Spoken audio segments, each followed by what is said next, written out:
Um, speaking of which, Although this might stop me from ever renaming myself. I just want to be safe when I log off at the end of our session that's and right. We'll not We can remind keep you, in Chris. check. We'll Sure. sure We'll remind you. try and remember and check in with you to change your name back. Yeah, right. See, you pretend like you don't want that, right? We'll remind you, Chris. Make it Totally. as I'm gonna set embarrassing an as. alarm right now, so that So, We're all right. We're getting in, okay, right? I'm in. good, good, good. It's real. I did it. Oh, it's real, all right. All of it's Ooh. real. Oh, there's a party going on. It's busy. It's busy here at the Oh yeah. So Hotel that reminds me that Broadway. we seem to be transitioning sort of back in time as we were walking towards the right even before we were getting chased and wasn't I like shot or something a couple times or Yeah. Yeah, yeah my health you was had some not. figures and gas masks who you had seen before. Oh yeah, and I rolled like crap, and I don't think I hit one barely or something. I know. Well, Charlie, that's why they put you on the safes and not on the guns. Um, but yes, you managed after your close shave at the Trivellino Mall to depart, head to New York, and follow on this trail of breadcrumbs that's been left for you toward the Hotel Brodelbin.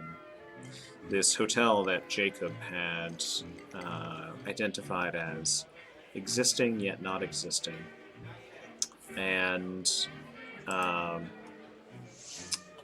that you've been told pretty explicitly in some cases that this place, overlooking Madison Square Park, is a a doorway, a conduit, a link to the deeper aspect of whatever it is that you have become enmeshed with. That, as we talked about, um, you are in this orbit around this play, this thing, this entity, whatever it is.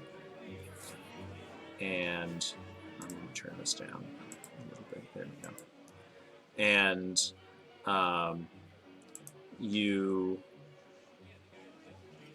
realize that, or have been told at least, that the Hotel Broadalbin represents a way for you um, to continue uh, into an orbit closer and closer to the center of this that will hopefully allow you to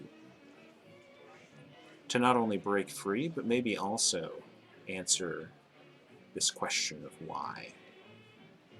What is it for? Why are you here? What is the ultimate goal? And this hotel that you stand in right now seems to quietly promise the answers to those secrets and more within its walls.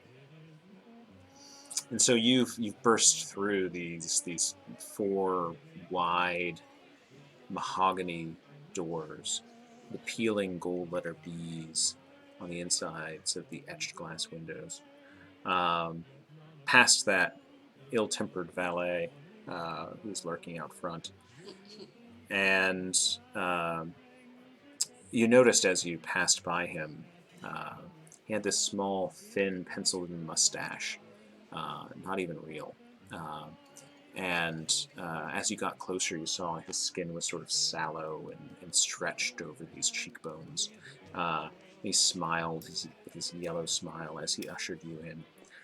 Um, and being in this lobby, at first you're struck by the grandness of it, that it's out of a different time, and yet the more seconds, minutes you spend sort of standing there fixed your feet on the ground right inside the doors, looking around at the people and things around you, you start to see the wallpaper is scalloped and peeling in places. The banisters are pocked. The rugs are frayed and thinning in places. And within the gold trim on the walls, there's this repeating motif that, Willow, you notice sort of extends from some of the decorative elements into the wallpaper itself. And you're close enough to the side to look over, and you see that the wallpaper sports this repeating motif of tiny child clowns cavorting with a towering, sinuous dragon behind them on a string. Why couldn't someone else notice that? I don't know, it strikes you most of all. But you look around and you see that this lobby, it's 2 floors tall. There are these wide sort of deco stairways that lead up to a second level. And the ground floor that you're on, as well as the second floor, seems to be sort of littered with these battered easy chairs and couches. There are these fireplaces off to the side. And to the left of the front doors, you see this rich mahogany front desk. Behind which are these doors that you see bellhops coming in and out of. And across the lobby from the front doors, there's this hallway that seems to lead to a set of elevators. Looking over to the right, there are a couple rooms. You can't quite tell what they are, but you do see that people are sort of coming out of the one with small plates. Like one has a piece of cake on it, another person's walking out and they have like a big steak sandwich on a plate.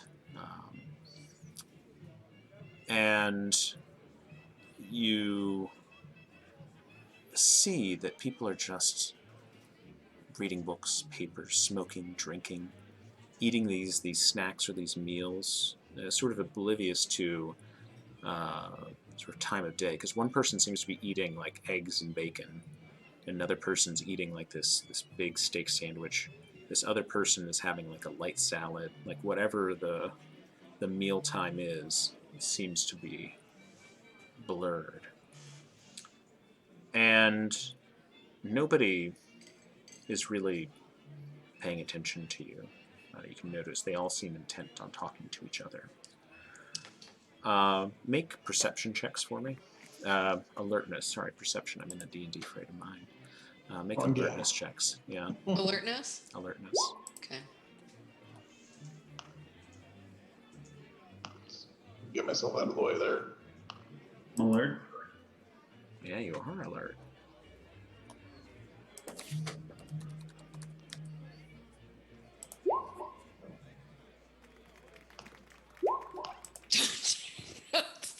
Woo. What? Okay.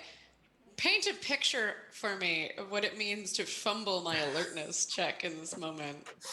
Maybe we could go through the gradations of what That's right. Exactly. I think what's happening here it's is the we'll wallpaper. start with the first note, which is Jacob, you are sort of laser focused on the like all of a sudden you realize, when's the last time you had a chance to have a piece of tiramisu like the one person is carting out of this room off to the right of the lobby. And you're like, what meal is it, though? Do I think I can get a French dip like that other person? Or are we in, like, cereal time? Because that's what somebody else is eating. This is very somebody confusing. else like a martini, but Yeah. then there's also an aperitif, right. And then we'll jump to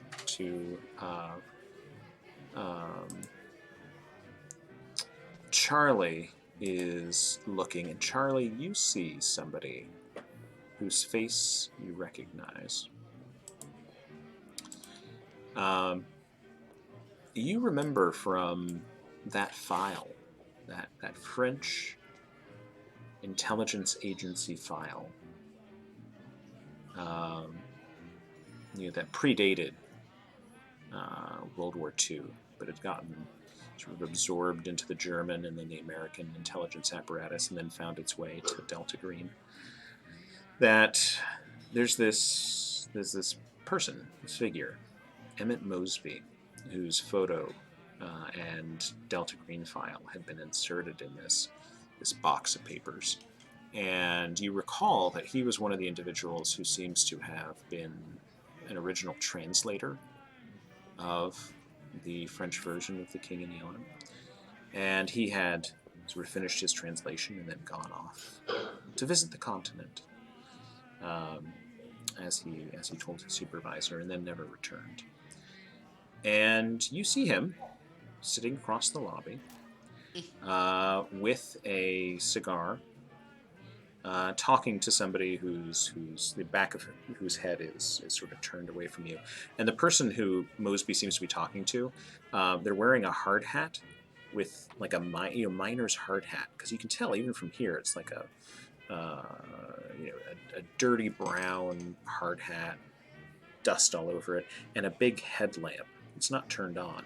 But you see the person, at one point sort of gesturing, and it seems as if they have like a pickaxe that they're holding in one hand, and talking very animatedly to Mosby. And Mosby's sort of sitting there nodding and smoking a cigar, occasionally ashing into this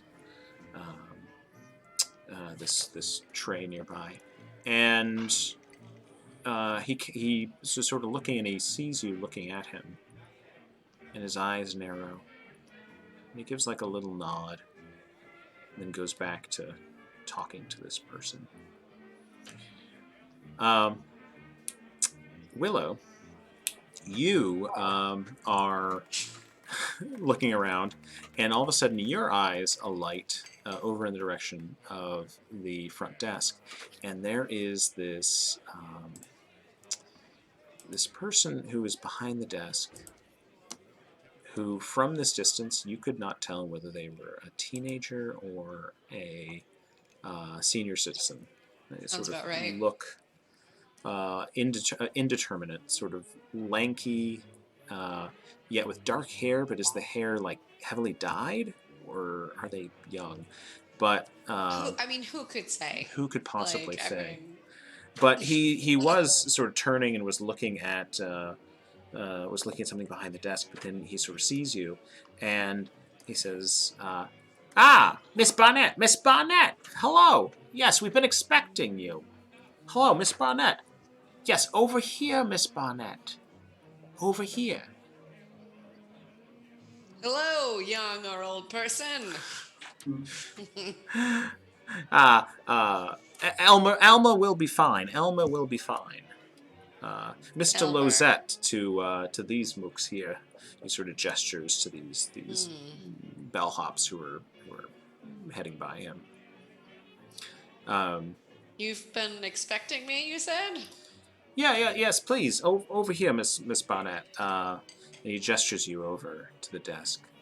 And he says, yes, we have your room already reserved, as well as for your companions, too. We've been expecting you for some time, I have to admit. We were wondering if you would ever take us up on the reservation.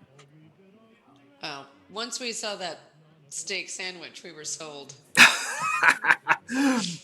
Well, steak sandwiches to your heart's desire, Ms. Barnett. The meals, 2 meals a day in the automat, are part of your reservation. So you can rest assured that up to 2 steak sandwiches a day are here waiting for you at the Broadal Bin. Seems like it's hopping down here. Well, what can I say? We do a brisk business. We are always open to travelers in need of whatever it is that they may they may need at any particular moment. I admit, as they say, location, location, location, right, Miss Barnett? And we are, after all, well positioned to take advantage of the traffic, so to speak. Say, Elmer, when I write in my journal tonight, I was hoping you could remind me about what today's date is. It's been a long trip. Yes, I'm sure it has been. Today's date.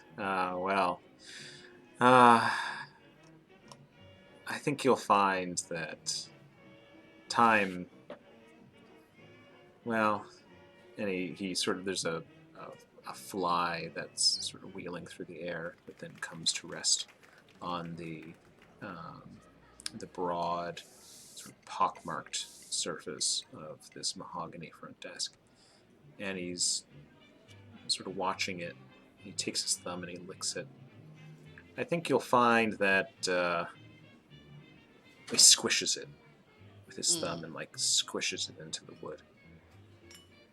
I think you'll find that you have all the time you need here. He lifts up his thumb, and the fly flies away.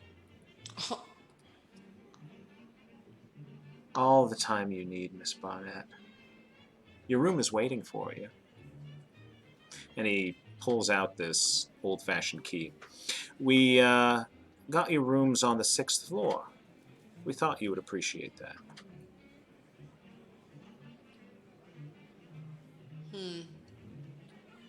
Thanks so much. My pleasure. Yeah, Take the elevator over there? Well, certainly, yes. Elevator, if you'd please. The stairs are for employees only. But yes, the elevator to the 6th floor. I did get you adjoining rooms. I thought you might appreciate that. Thanks so much. My pleasure. My pleasure. If you need anything else, by all means, do ask. We aim to please here at the Broadal Bin.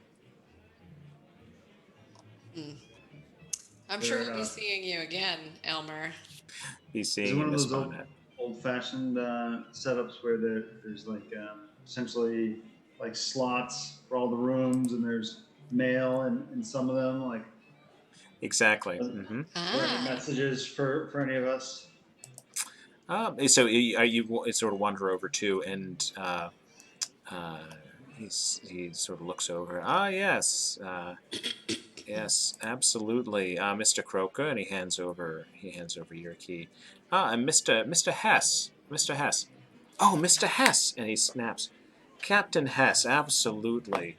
I want to make sure I give you this. We've been waiting to hand this over. And he turns, and out from beside the desk, there's this little hanging rack, and he pulls off this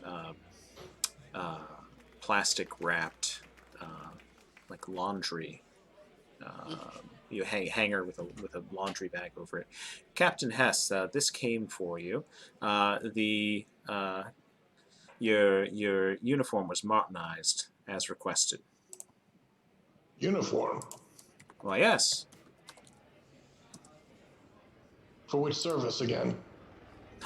Well, far be it from me to speculate, but I mean, it's not always we have a esteemed military figure with us staying at the Broadal Bin. Thank you for your service. You're welcome.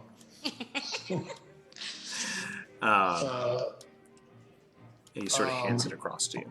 Yeah, I take it and sorry, was it the ticket for it, or was it actually the No, uniform? it's actually the Okay, what kind of uniform is it? To try to take a look at it. Yeah, you What take does a it quick like? look, and you see very quickly it is this rich red velvet that you see with gold touches, and sort of a thick red wool You can't quite get the full shape of it, but it appears to be very similar in shape to a certain set of uniforms that you observed in a book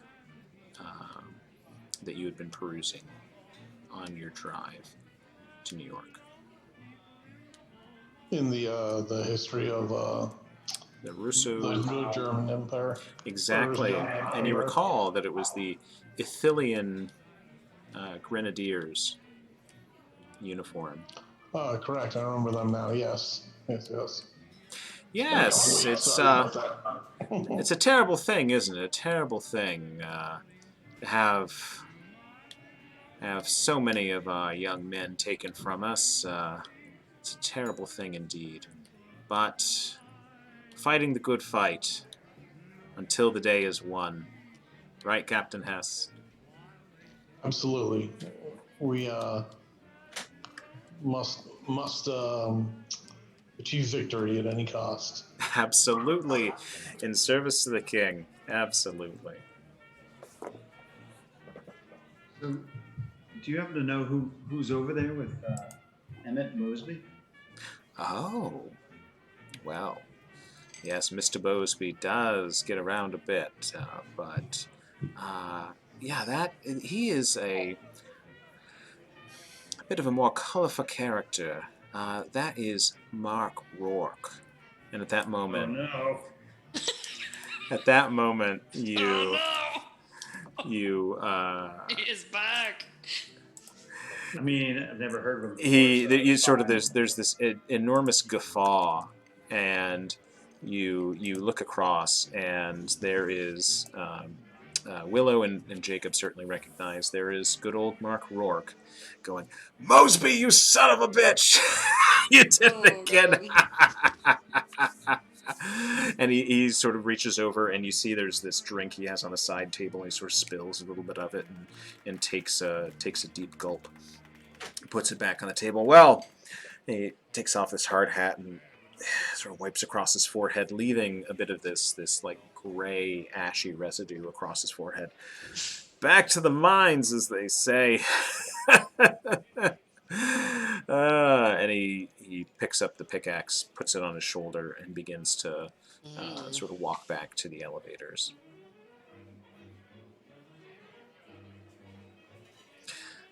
Yes, you can usually find Mr. Rourke here wetting his whistle, as he is wont to say. But yes. Does he mine near here? Like, I don't understand.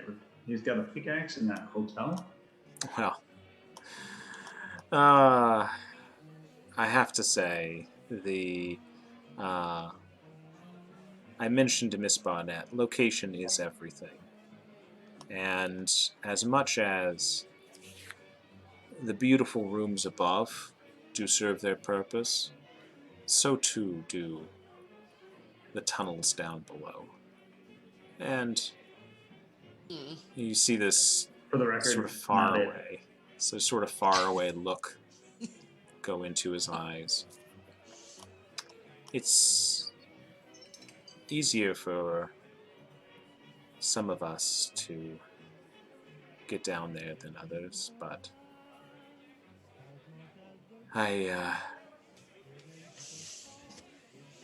well, Rourke certainly hasn't done it, so more power to him. He's never going to get there. Hasn't done what? He leans in. Found his bottle. He hasn't yet.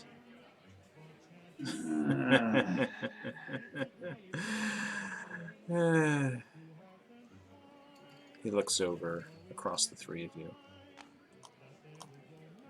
If you find mine, you'll tell me, right? I know it's down there. I can't get away. I have so much work here. I just want to find it so badly. How will we know it's yours? It'll have my name on it, just like yours have your names on it. Okay. We'll keep an eye out. Okay. He brightens up. Enough of that. We have a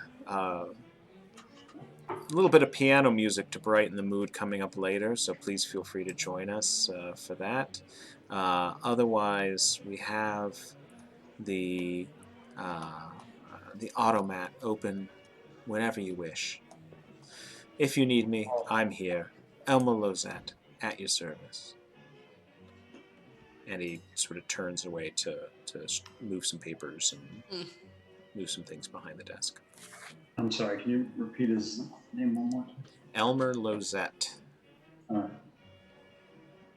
Can I, on account of all my fumbles, Yeah. my brain fumbling so much, can I have a quick refresher on the bottles and what we thought the bottles represented? Yeah, absolutely. So it seems like there are there is this place, and let me actually pull this up as well for you. You recall from Abigail's apartment, actually, there was this that you found. Mm-hmm. Yep. And you've heard reference to these bottles, including the note from Abigail Wright. And you're supposed to find J.C. Linds's bottle. That's something she mentioned. And it's you've also heard tell of this place called the Whisper Labyrinth. You feel like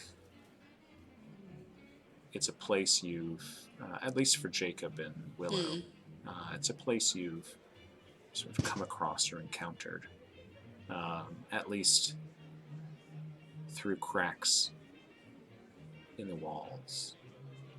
A place filled floor to ceiling with bottles of all types and shapes, and meticulous little labels on them.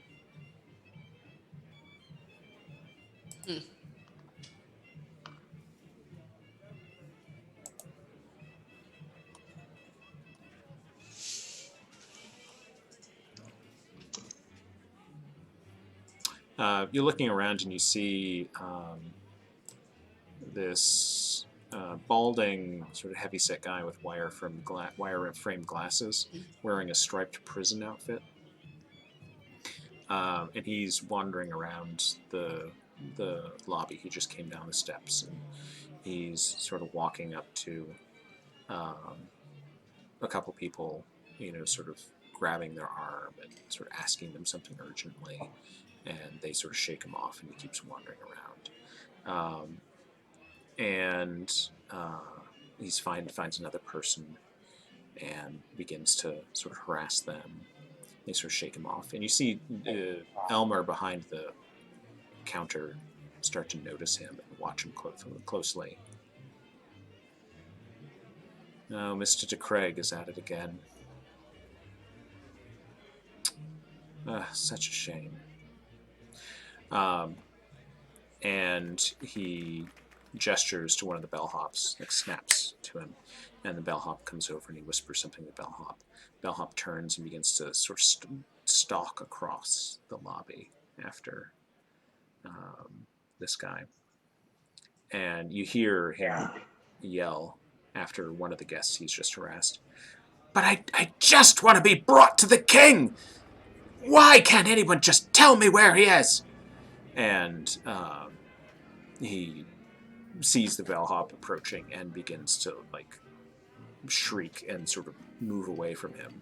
The bellhop gets closer and grabs him, and he's sort of fighting with the bellhop. Another bellhop comes over and grabs onto him, and the third bellhop sort of comes out of the other room, grabs onto him, and they begin to drag him across the lobby back toward the elevators.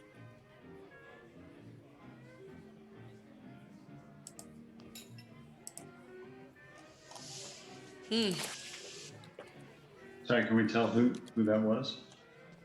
So, Elmer indicated that he was Mr. DeCraig. And he's wearing a prison uniform. you seem to recall D. Craig being someone whose name came up in the past, sort of associated with Henry Lundeen, who was the owner of the McAllister, sort of enmeshed in that circle of individuals.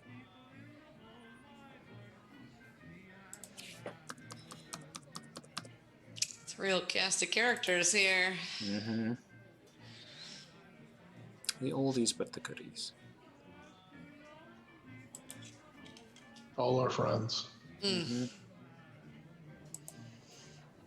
Do you guys want to see anything else around here, or should we head upstairs? I want to get into my uniform. Yeah. Do it.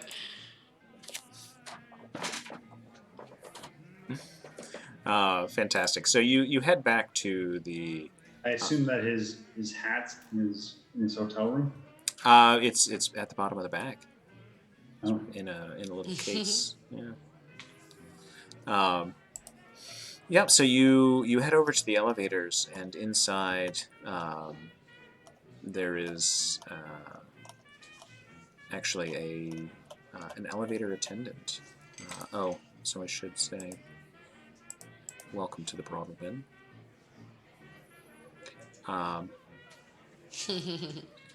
But you go back to the elevators. There's sort of cage, old-fashioned cage elevators, and one of them is just descending, and there is a man inside. It looks like sort of ancient Victorian era elevator, now held together by like spot welding, with these metal clasps painted black to match the iron. It's clattering and clacking. And you get inside, there is this ancient man wearing an oversized bellhop outfit that's sort of pooling at his ankles and dangling below his wrists. And there are only 2 buttons, up and DN arrows, to indicate direction, no numbers or floor markings.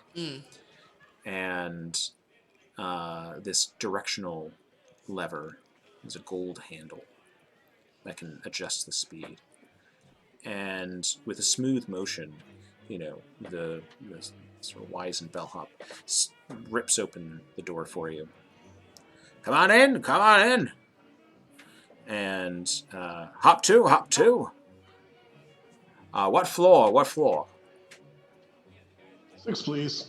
6, very well. And you see this sort of expert motion. He sort of slams the door, he grabs the handle, and with a sort of practiced precision, sort of pulls the handle back, then throttles it down, pulls it back further, and presses the button up.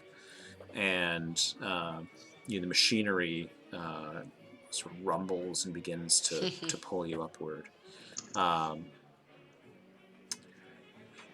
Well, 6th floor, just a moment's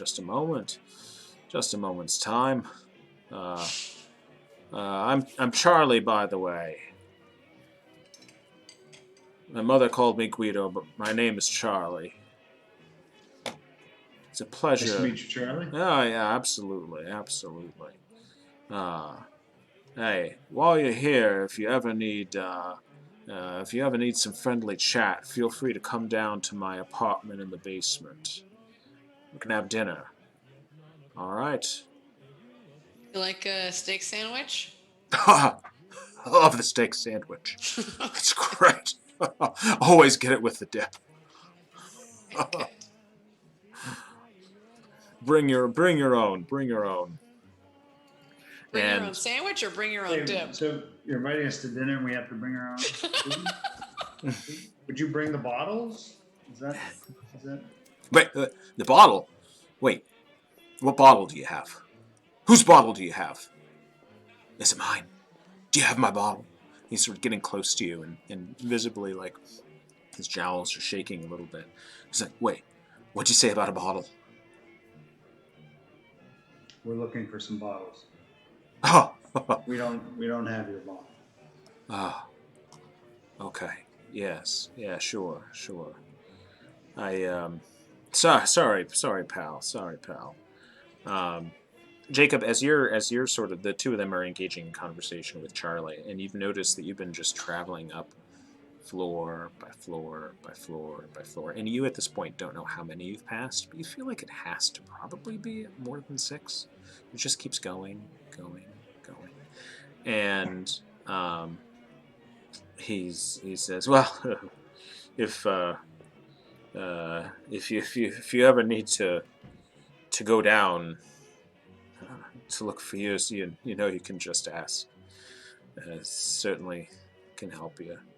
Uh, uh, Pardon, do we miss our floor? your floor? He turns back to you and, with again sort of smooth motion, reaches over, slams the lever down, the speed lever, and you judder in place as the elevator stops. Ding! No, 6th floor, right here. And he rips open the cage door and sort of then pulls on this outer door. And you find yourselves in this tastefully appointed hallway. And he says, "Nah, 6th floor, right here, right here. Have a nice stay." Better not be guys running down the hallway in gas masks. No, it's very quiet, actually. Charlie, what's your last name? In case we find a bottle. Oh, my last name. Huh. Chastain. Chastain. We'll keep an eye out for it. Ah, thanks. Thanks so much. And he pushes the door, bang, back shut again, and the outer enclosure shuts as well. And you're on the quiet 6th floor of the Hotel Broadalbin. Ooh, that carpet's nice. Isn't it? Sorry, did you say tastefully?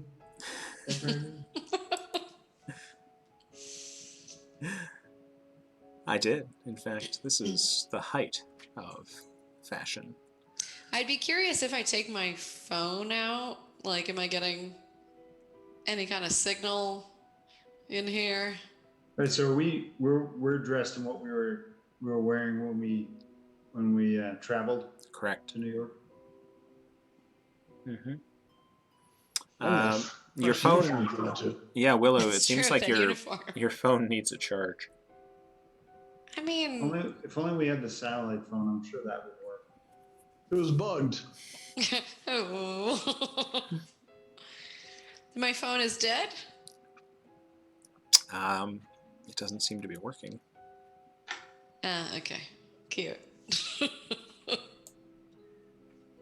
So, does the shape and layout of this look like the rest of the hotel, or more like, say, perhaps the apartment building we originally started in? Because I do remember that somebody was on the 6th floor, particularly. It was Abby. Yeah. Yeah, Abby had moved on to the 6th floor with that salesman friend of hers. So when we were on the night floors, what floor were we on when we went above, right? You went up to the 4th floor. The 4th. Yeah, we never made it to the 6th We were floor. just on the 4th floor. Yeah. Yeah, nobody in the night floors, right? Mark Rourke. Yeah, and the night manager both indicated Abby had gone up to the 6th floor. She'd moved on to the 6th floor. Ah.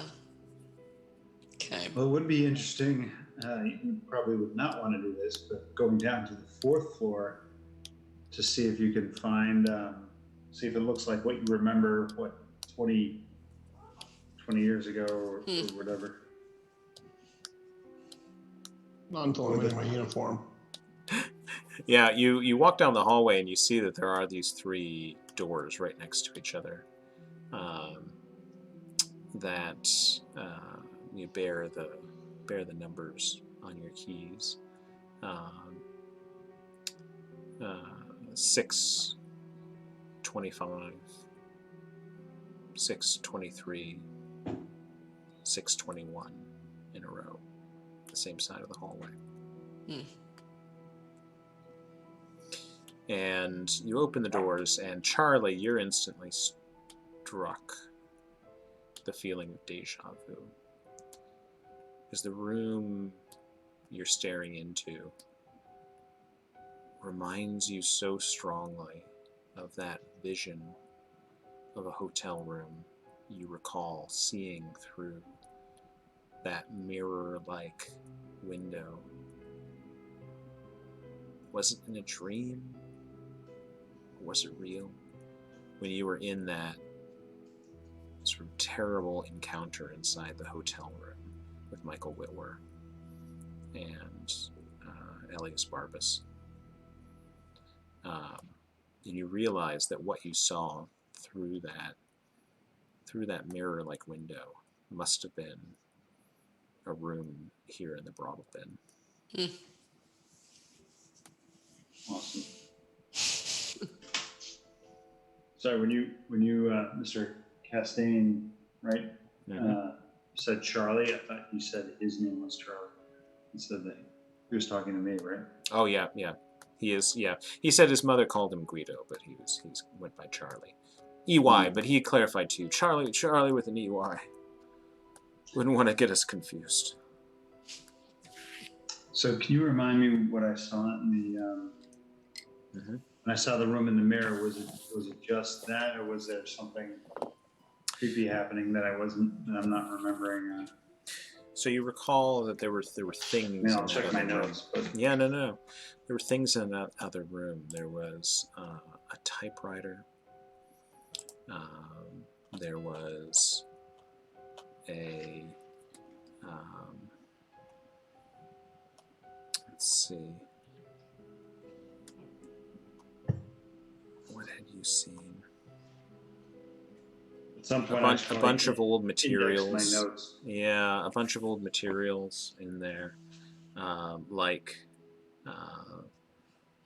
foreign newspapers, an old leg brace, a dozen Polaroid pictures, an old army radio, like just a bunch of things sitting on the bed, scattered around.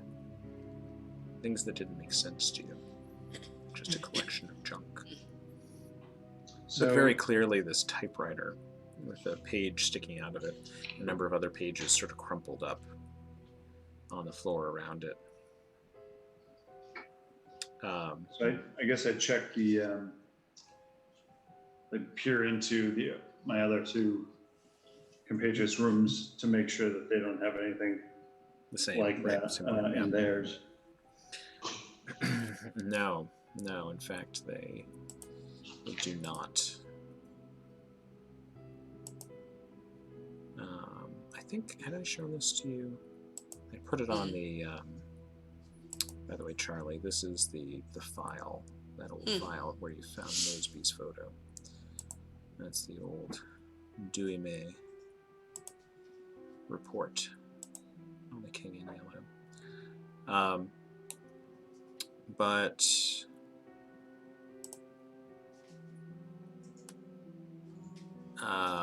yeah, Charlie, you look in either of the rooms, and they both seem identical to the one you have right now, but neither of them has like junk or other materials in them.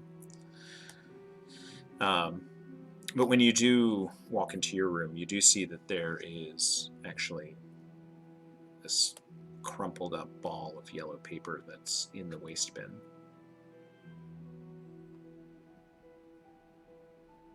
All right. Well, I guess I'll open it up and see what it says. Yeah, and you walk over. You see on the desk also the area where the dust has sort of settled, and right in the middle of the desk there's this silhouette, clean silhouette on the desk, surrounded by the dust, in the shape of a small rectangle, almost like the shape of Book. the shape of a typewriter.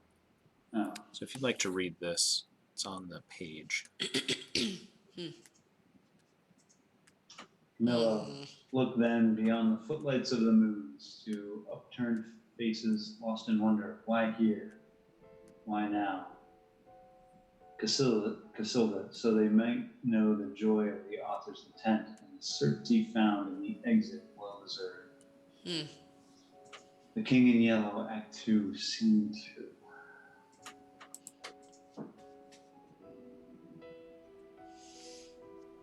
All right, so I'll show it to Jacob meanwhile. I've always hated the theater. Jacob comes out of his room when you knock on it. He had sort of disappeared into his room. He comes out wearing this this brilliantly red uniform with gold fletching up and down. Don't I look fantastic? Jacob, this look is very on point. I feel like it's like halfway in between, a military uniform and like the cover of Sergeant Pepper's Lonely Hearts Club Band. Yeah. So do you feel like wearing that is going to help us get to the bottom of this? No, but it's going to make me feel better. Kind of wish I had one at this point, not gonna lie. Oh gosh, now it's only a matter of time. Yeah. I'm like, somehow. I can always use more soldiers. It's true. That's how he became a captain. Good at recruiting. Mm-hmm. The good news is he hasn't found a saber yet, so. True. That's. It's not my bayonet Oh god. That's right. that I shaved with. Oh god. Like, so maybe I'll take Willow aside or try to get her to the side and just ask her what she thinks about sort of what seems to be developing with Jacob. He's just kidding. Couldn't tell you. He's just a reenactor, man. He's telling his story. So our rooms are adjoining, you Yeah. said, right? There's doors between? Okay. Well, do you want there to be a door between? Well, how else are they adjoining? You look around your Next to room each and you other. realize that there is a connecting door between your room. You just tap, Yeah. nice and creepy. Like, And Charlie, all of a sudden you look around and you realize that there's a door to the adjoining room that it's being knocked on. Oh no. I mean, it's the right side, right? It's the correct. It's one of them, right? It's not the other side. No, it's seemingly to the right, to the Seemingly? side. Seemingly to the side where Don't you love when he does this? I step out of my hotel room, go around, look in the adjoining room. Willow's room. Is it Willow is the one next to mine? Yeah. Yeah. See if So I'm it's standing there appearing. going like this. Yeah. Willow, are you? Like, Or does Charlie just walk in on you just standing there? I was knocking. Yeah. I would knock in that situation. You come in.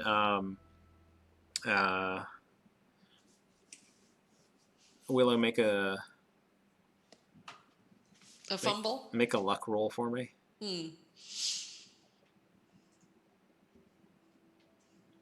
am I going to walk in on you like sewing your own uniform out of like the comforter? That's right. Oh Oh. no, you got It me. looked so fancy. Sergeant Pepper. You said luck. Yeah. Just so lucky. Hey, I mean that is lucky. That's almost lucky roll. what's it called? A crit. Yeah. Come on. We have them so seldom. This What is is it this called is this is what I get on like, are you knocking or not? The good news Yeah, is you're wearing a nailed it. robe, so you've been unlucky. Who knows? That's very true. You, Charlie, you come into the room, and for a moment, you're sort of experiencing this sense of disorientation, and you're like, "What? Which Willow's in here? She's knocking on a door, but which direction is it?" And you're about to be like, because you're thinking that she's knocking on a door that's facing in some other direction, like away from your room, and you're about to say like, "Willow, stop," or like, "Willow, like, what are you doing?" And you realize you sort of rub your eyes and you realize she's knocking on that adjoining door that you noticed in your room. It's her. It's her knocking. Just so normal. All right, so try and play casual. Like, oh hey, I was on the hallway. What's up? What do you want to? I was going to the vending machine, whatever. You Well, the so good news is Elmer if it's Elmer 20s, before then you before when he was pressing the keys into your hands, he also pressed these two coins, large like tokens, into each of your hands. These silvery coins that he indicated were valid for the dining room. Dining room chits. Mm-hmm. Huh. What time of day do we think it is again? Well, why don't we just go with what's our relative time? Sorry, are there windows in our hotel?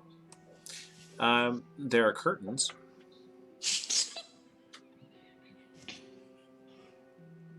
I'm like, Willow, Yeah, open your curtains. I'm gonna very cautiously peek behind that curtain. You sort of twitch open the curtain, and it's just blank wall. So no, not even a window with like a wall right there. It's just blank wall. Yep. All right. So I guess I'll go into my own room and just confirm that it's the same. I'm always the optimist, I guess. He's like, maybe I have the window view. You go into your room, and you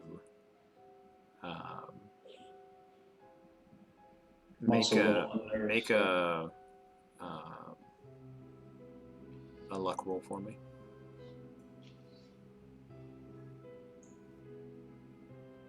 On second thought, I'm not that curious. While they're doing this, I try on my hat. Yeah, it Yes. is tall. It is fancy. You're holding the fabric, Just like fairly lucky. the. It's like this herringbone, green and brown, textured fabric, heavy fabric for the curtains, and you sort of grab it, and you realize that it feels like, just like, not damp, but just in a place, there's like fabric in places with high humidity. It's just kind of taking on the ambient moisture of the air. You're sort of gripping it, and you pause for a minute because you wonder, when you pull it back, will you see yourself from weeks ago staring through that shimmering window with Michael Whitwer screaming in the background? Will you see that if you open this? You rip it back. It's just wall. It's just blank wall. Of course it's just blank wall.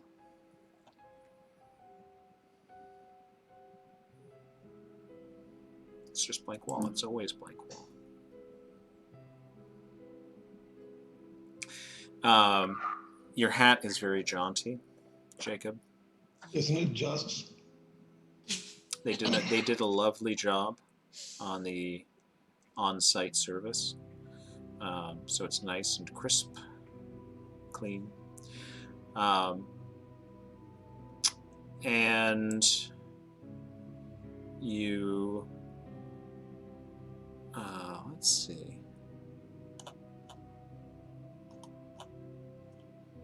You, Jacob, are sort of standing in the room when you realize, you're thinking to yourself, you're like, but what if I get some sort of stain on this? What happens if it gets dirty again? Because clearly, if it went for service, it must have gotten dirty. And you're looking around the room, and you realize that there is a little hatch in the wall of your room, like a little laundry chute. Excellent. I open the chute and come and just take a quick look down at it. Yeah, you open the chute, and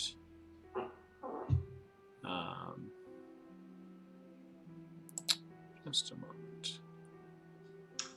I assume there's a child clown, like sort of perched in the chute, staring up at him. Nothing so obscene, right?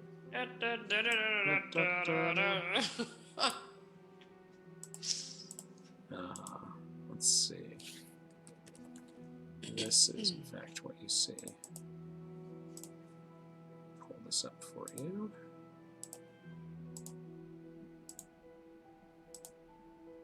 Bear with me just a moment. Okay. Okay. So, you go over and you open up the chute and you look in, and sort of the light from overhead is they're eclipsed by your shadow, especially with this enormous hat on. But you look down the chute, and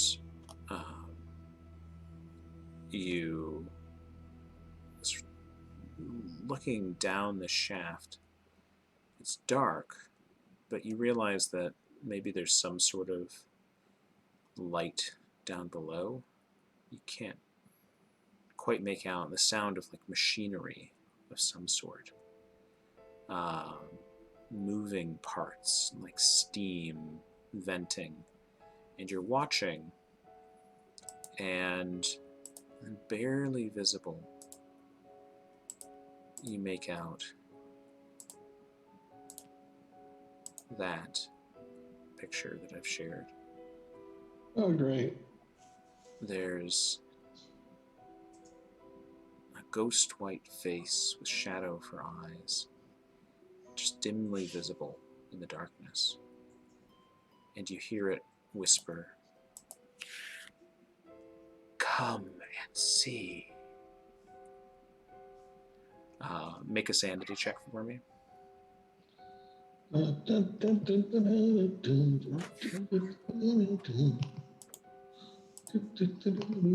he wishes it actually were a clown. Wait, do that again. Do that again.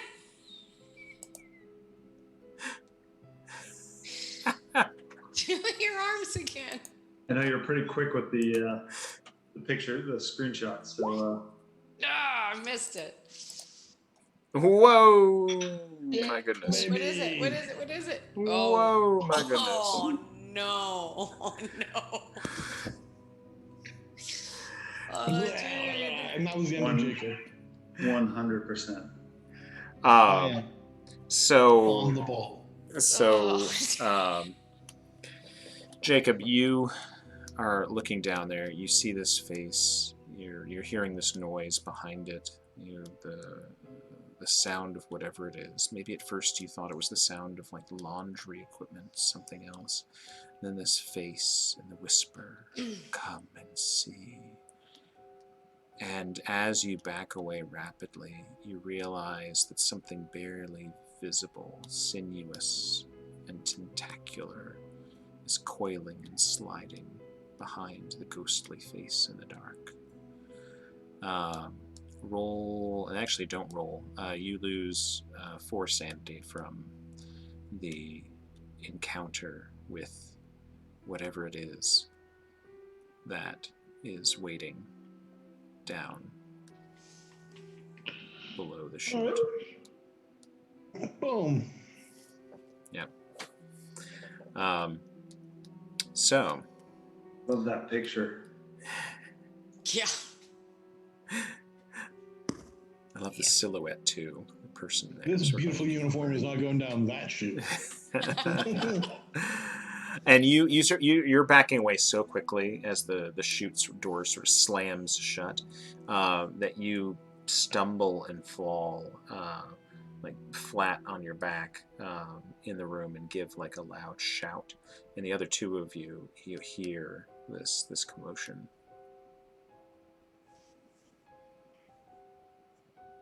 What was that? Oh, I'm alone in my room. I said it out loud. What was that? What was that exactly? Can I knock on... Am I in the middle room? Can I knock on the adjoining door to the other side now? You can. Don't scare the crap out of me again. You are in the middle room, in fact. So now you realize, you look and you see that you have two doors, one on either side of your room, that adjoin. If wishes are doors, then wishes of doors are doors? Are in fact doors. Yeah. Just literal doors. You You should see how many you end up with by the end of the Just night. a room full of doors. It's all doors. I can all the knock time. on all night. Yeah, I'm not sure if you want to know who was going to answer, but yeah, no, you knock on the other No. door and you hear sort of Jacob's sort of startled voice on the other side. What the hell was that? Yeah.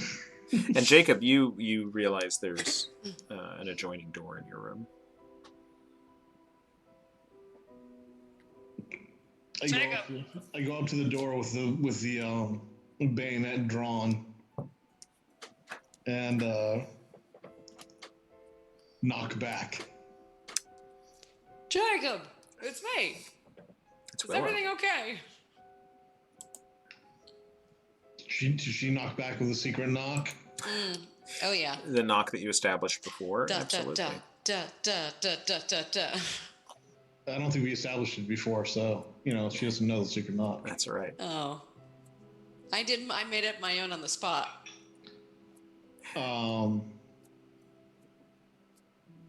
Jacob thinks that's good enough. Yep. Okay. The one that sounds like deep, deep, deep, deep.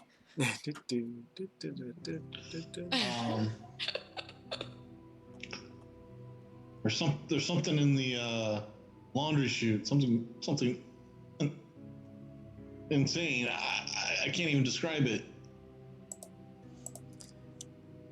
Don't go down the chute. I think I'd fit down the chute. I guess I would have gone to knock at his front door to I guess check on him.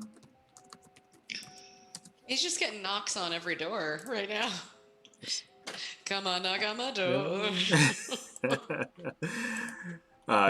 Charlie comes in. So the three of you are in Jacob's room right now. And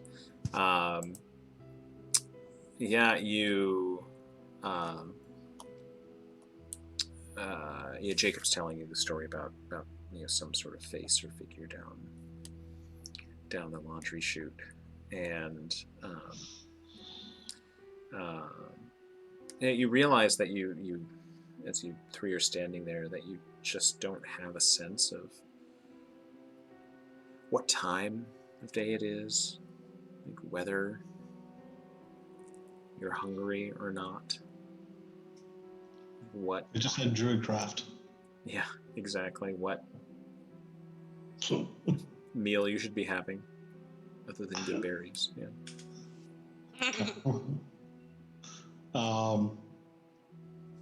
Yeah. So can I pull open the laundry chute just a little bit to see if I can see anything? What laundry Like if chute? Is there no laundry chute?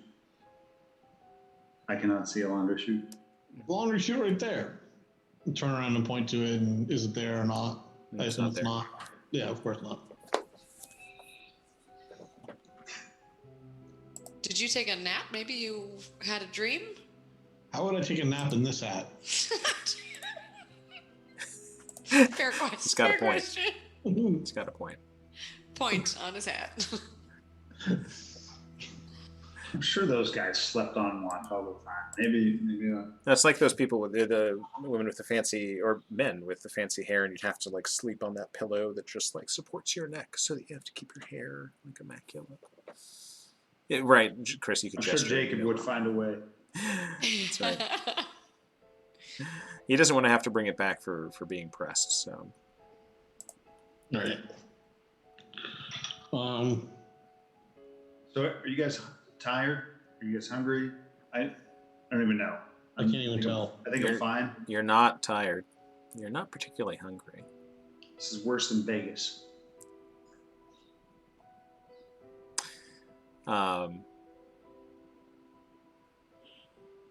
Yeah, Willow, you are playing with stuff in your pockets, and you feel those coins again that you were given, those tokens. You pull They one said out. we're for meals? Yeah. Okay. All right. Yeah, I want to look at one. And on one side, you realize they're maybe a bit bigger than a quarter. Very thick and heavy. Sort of scalloped Bigger edges. than before? No. Oh. Same size. I You thought you sound just said... sort of disappointed. No, bigger than a bigger than a quarter, not bigger than before. I thought you said bigger than before. Bigger like than they've before. grown They've to grown like in your the pocket. size of novelty coins in my pocket. There's something inside of them, and it's hatching. No. Oh, no. No, you pull it out. It's a large sort of scuffed silver token or coin. Maybe you thought it was a token because you didn't recognize it. And on one side, it has a image of an eagle clutching. It's sort of vaguely similar to you, but the shape of the eagle seems off. And around the edge of the eagle, you can make out, it says, Imperial Dynasty of America, 1923.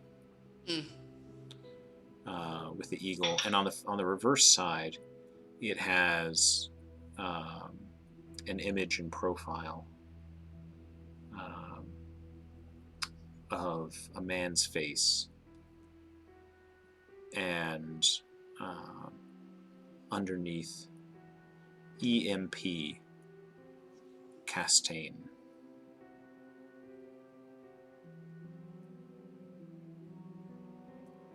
And you're looking at the face, and you see like some vague similarities to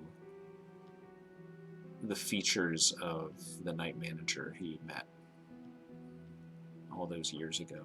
Like definitely, probably not even the same person, but there were definitely like the shape of the nose is maybe what gives it away, and sort of the brow, the shape of the brow. But this person seems different otherwise. Interesting.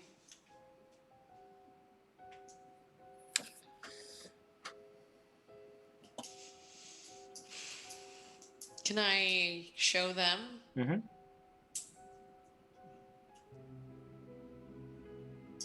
Guys. Do I recognize that guy? You have the same reaction. You feel like that is bears a striking resemblance to the night manager who you met years ago. Look younger, older, same age? It's hard to say from the somewhere between teen and elderly. Yeah, exactly. Funny about that. You don't recall, but you do remember there was something in that book that you were reading that struck you as odd about sort of the imperial dynasty, American imperial dynasty. You vaguely recall like flipping past something in that book of yours, this historical record. I try to find that passage in the book. Yeah, make me one more. So what would that be? Let's find out what that would be. I want to roll. I love rolls. And the roll I want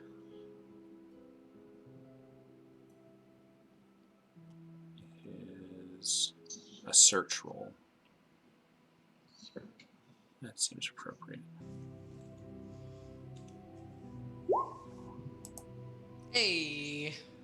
Yeah, you flip through and you vaguely recollect that passage, and so you go back to it.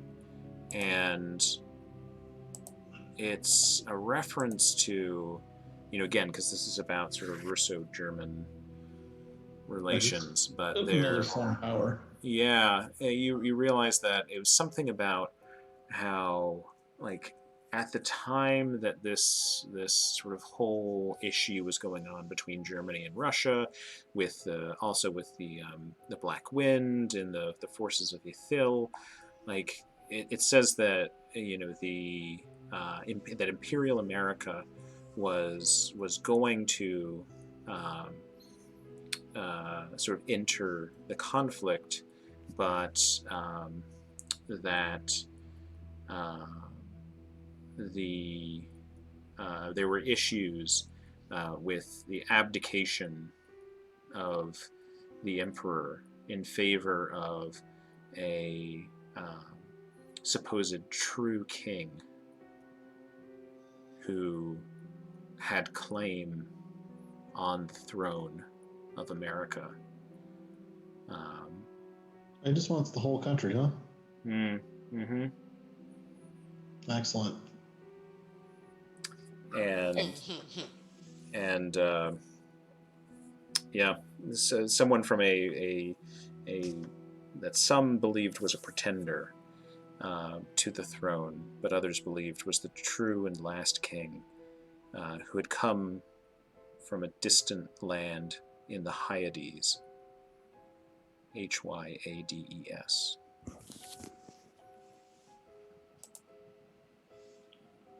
Does the Hyades mean anything to me?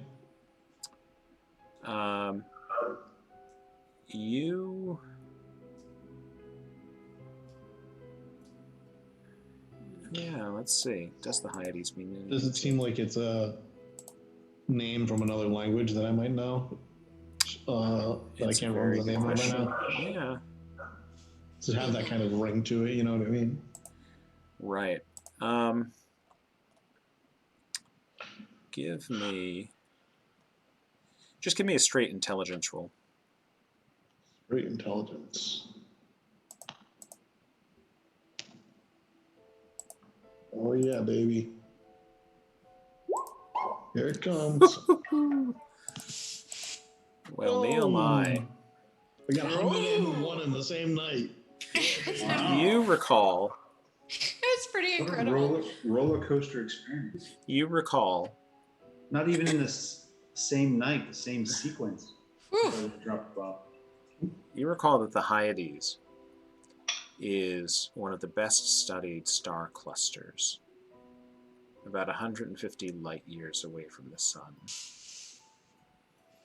And from your perspective on Earth, it appears in the constellation of Taurus, where its brightest stars form a V shape along with a very, very bright star of Aldebaran. Excellent. I believe it's a yellow star, yellow-faced star. It is, in fact. Did you say Alderon? Yeah, Alderon doesn't exist anymore, Chris. Thank you very much. Aldebaran. Oh, Aldebaran. Sorry. That's an easy mistake, I think.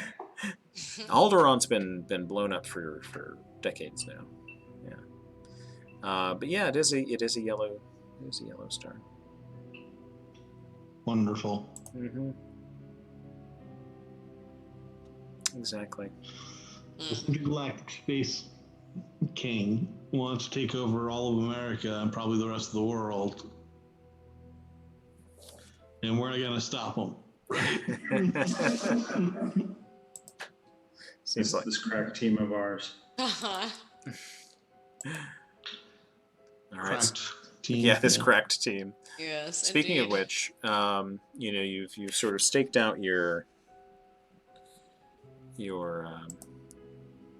spots up here.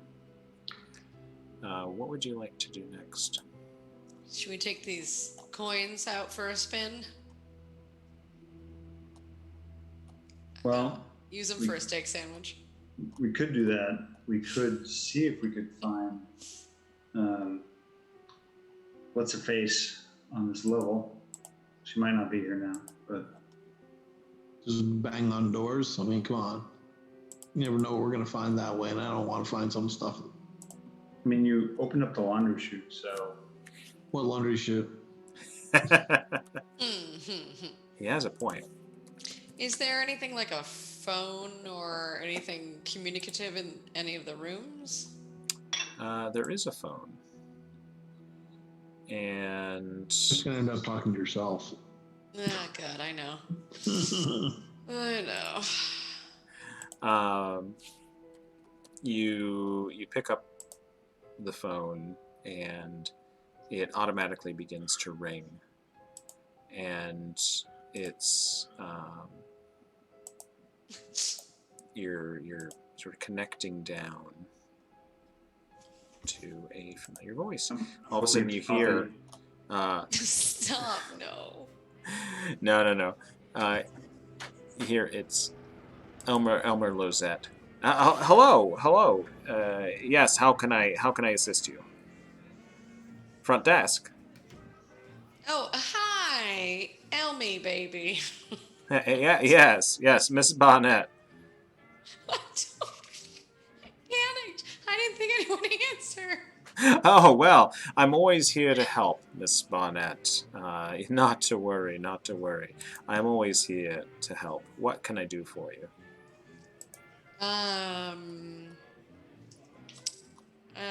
Is anyone by the last name, what's your last name? Wright, available to contact? Right, you mean a current guest? Yeah.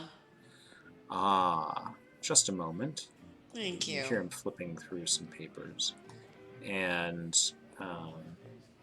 he says, yes, a Ms. Abigail Wright? Is that correct? That's it. Yes. I'm so sorry to say, Ms. Wright checked out.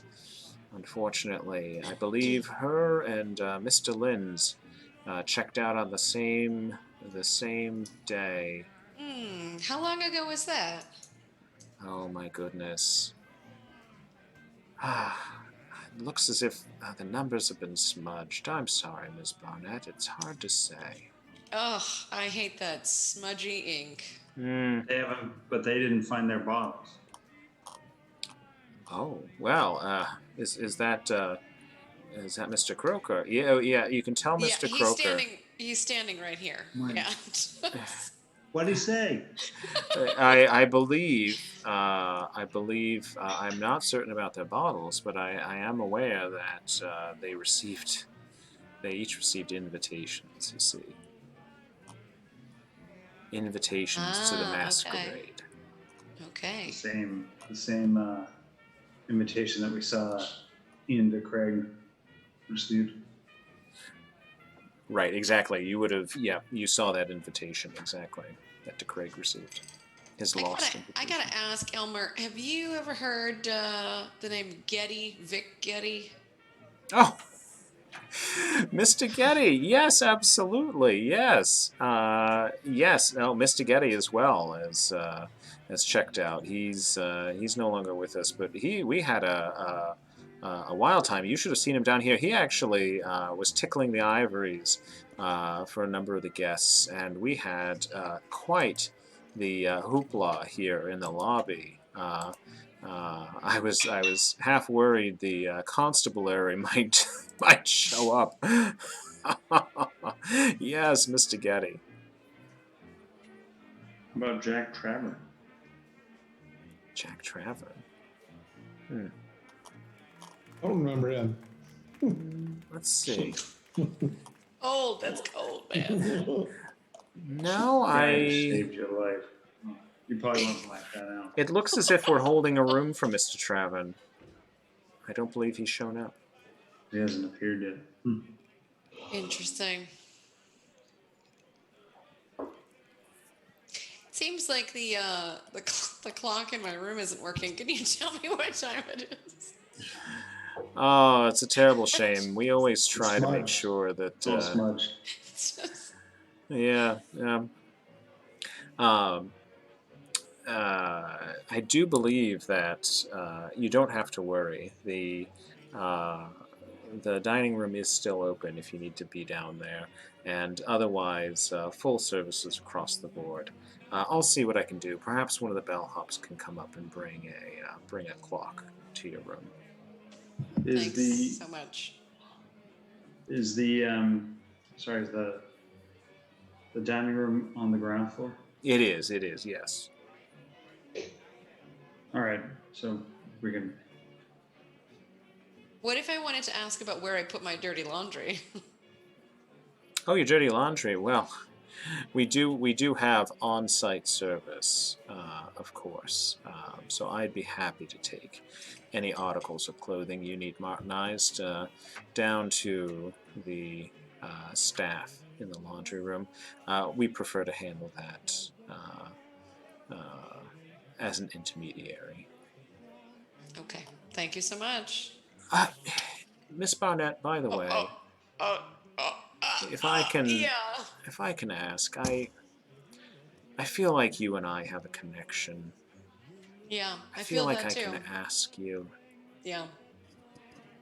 especially since I know you're interested in the labyrinth. You are interested in the labyrinth, aren't you, Miss Barnett? I believe so. I can't go there myself. You see, I'm not allowed to go there myself. But I feel like you could, Miss Barnett. And I wonder, maybe I help you and you help me. That could work, couldn't it, Miss Barnett? Could work, Elmer. Could work. You see, there's a room. It's where our sommelier stays. And it needs a little cleaning out. If you could take care of that for me, Miss Barnett, I can show you the entrance to the labyrinth. Maybe you'd be so kind. It's actually right there on your floor. Room 624, right across the hall. Okay. Needs cleaning out. Yes. You said? It's in a terrible state. Don't want to be any more specific than that. I think you'll know what to do when you get there, Miss Barnett. Should I let you know when it's done, or will you know? I'll know. I'll know. Be so kind as to stop in there and say hello to the sommelier for me. Thanks so much, Miss Barnett. Good luck. And he hangs up the phone. Okay, bye. Whew. Okay. Is Charlie still like creeping around? Yeah. Like behind in the me? background. He's there. Okay. Did he Why hear do you that? say it like that? I wasn't creeping around behind you. was just right next to you, trying to listen in. What's going on? What's he saying now? What's he saying? I mean, I'm intrigued.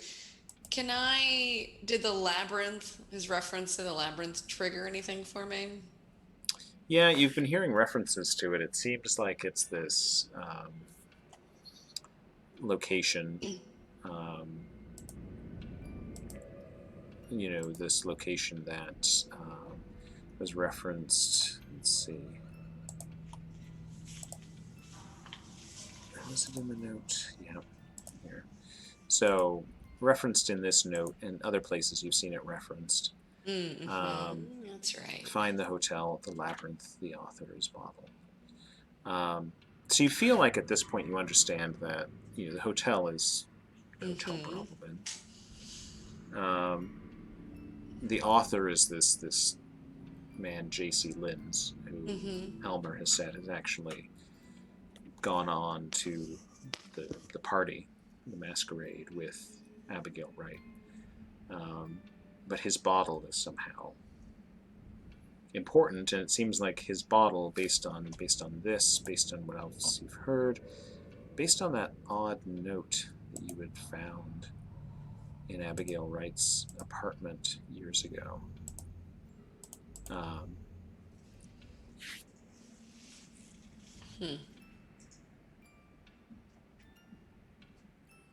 Seemed to be in the labyrinth, the Whisper Labyrinth. So it does seem like we should, I guess, go check out the Yeah, room across unfortunately. the hall. Okay. I'd prefer not to go solo if you want to tag along. I think we're all in this together at this current moment. So, Sure. do we have any other implements that we could scavenge from the 3 rooms? Maybe the ice cube tongs. I'm crushing your hand.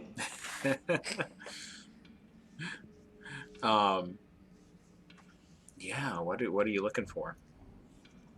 I guess if we gotta clean stuff out, hopefully he just means some heavy scrubbing, but I'm worried that it might be a little violence or something. So I guess I'm looking around for anything that I could use as a weapon. Those phones are pretty heavy. Maybe I just disconnect the phone and anything in my room. I guess maybe I could disconnect the shower curtain rod and javelin. Innovative. I like it. I like this. Yeah, go ahead and make a luck roll for me.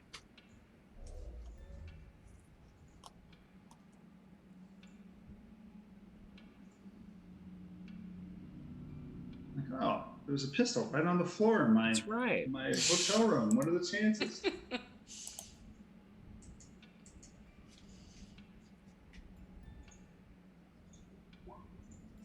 Oh. No, there was no pistol.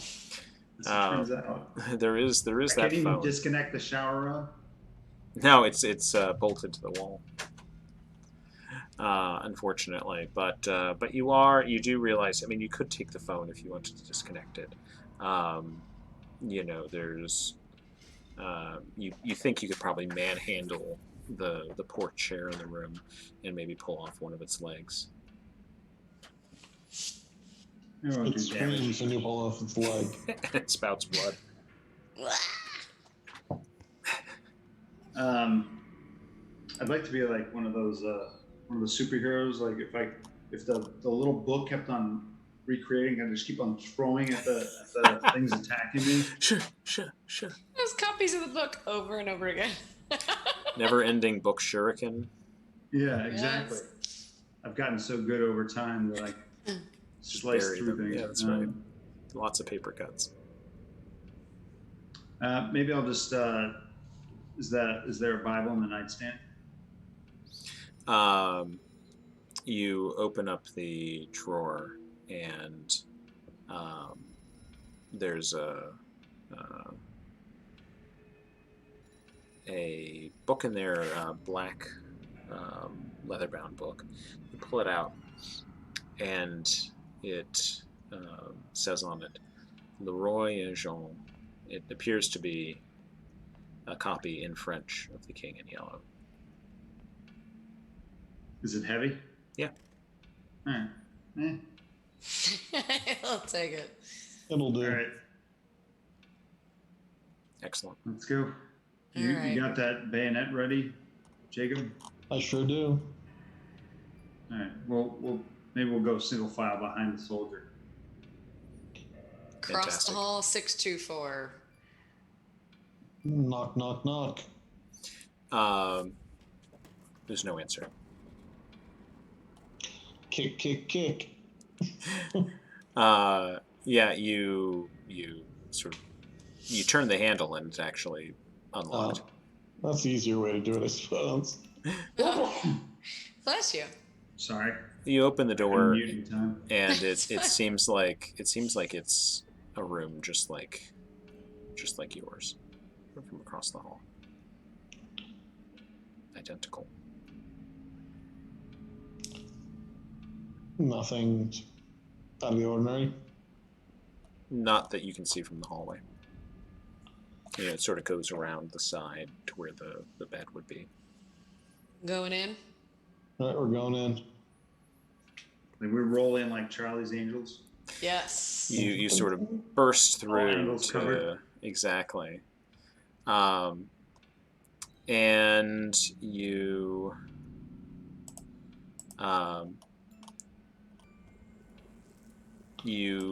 burst through, and for a moment you're just standing there, and then there's a moment of sort of disorientation.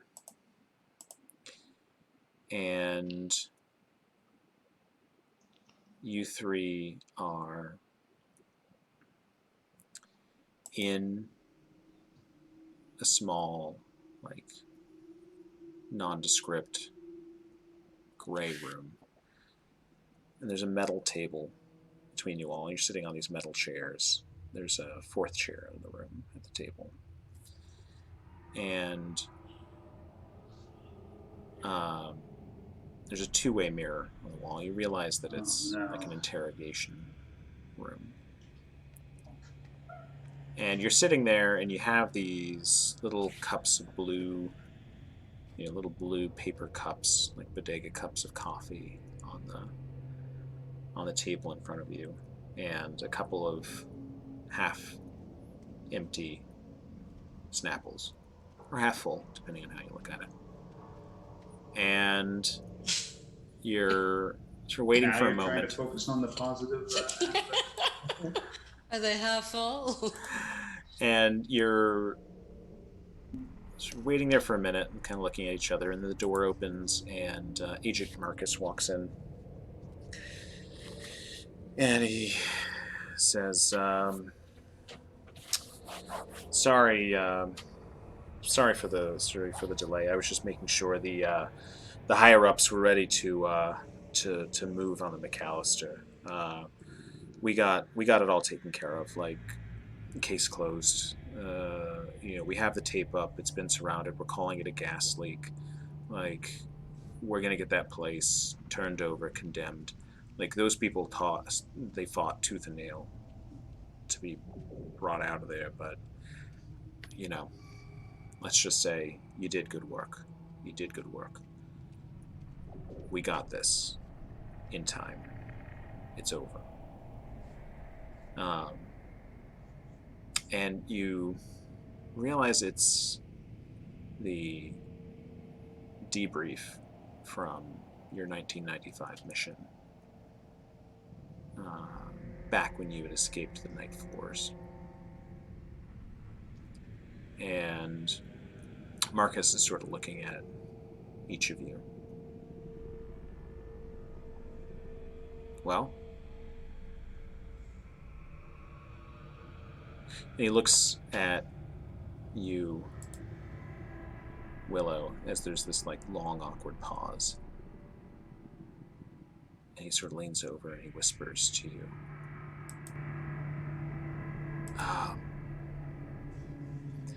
Sorry, is it your line?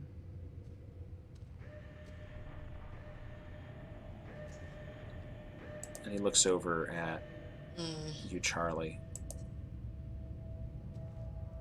Wait, who are you again? You're playing the part of Jack today? I can't remember. I get confused.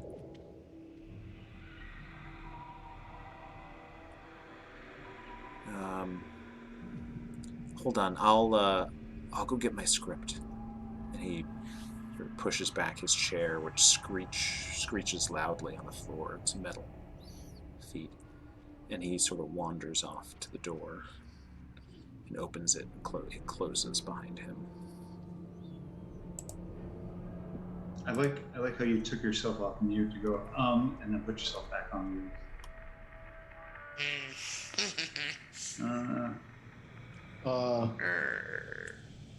Can we get the door open, or is it locked? So you get up and you check the door. Yeah. Yeah, so you go over to the door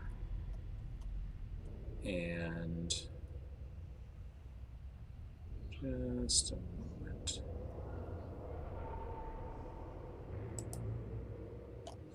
So you... Here we go.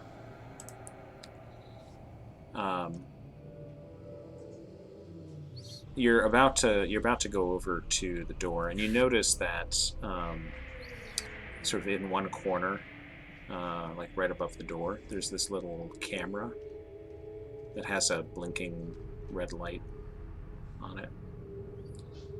And I salute the camera. Yeah, you salute the camera. It just keeps blinking. And you're about to go over, and there's this and the announcement, and it begins to drone like a litany of information about like parking assignments and who patrols what section of town. And, you know, Morris, you're on section 4 duty in the time of, yes, it's just droning on like up and down monotone. It's going on for some time. And then it's suddenly interrupted. It just kind of screeches off. And there's shrieking coming from the other side of the door. And you find it firmly locked. And you hear sort of the hollow booms of gunfire, this laughter, a person running by the door, shouts and screams. And then the sound of the carnage stops.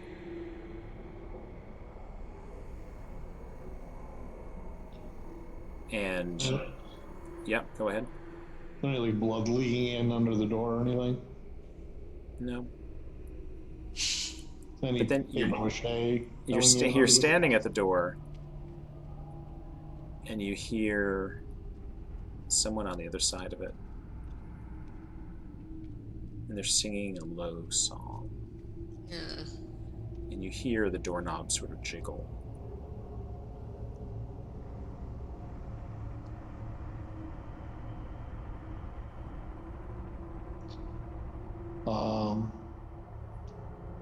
Get in position to use the bayonet if I still have it with me.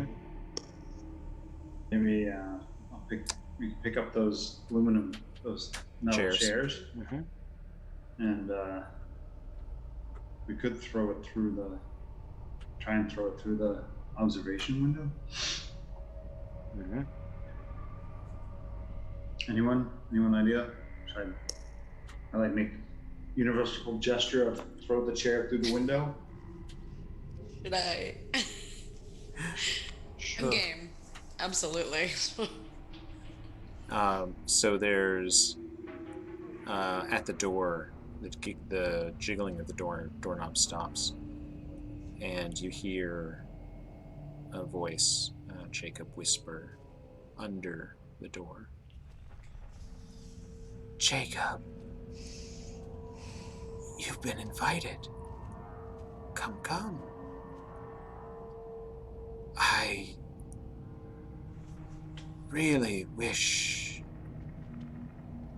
the actors would learn their marks.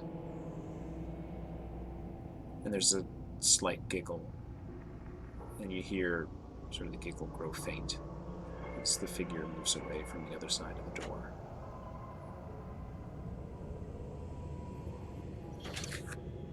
Okay.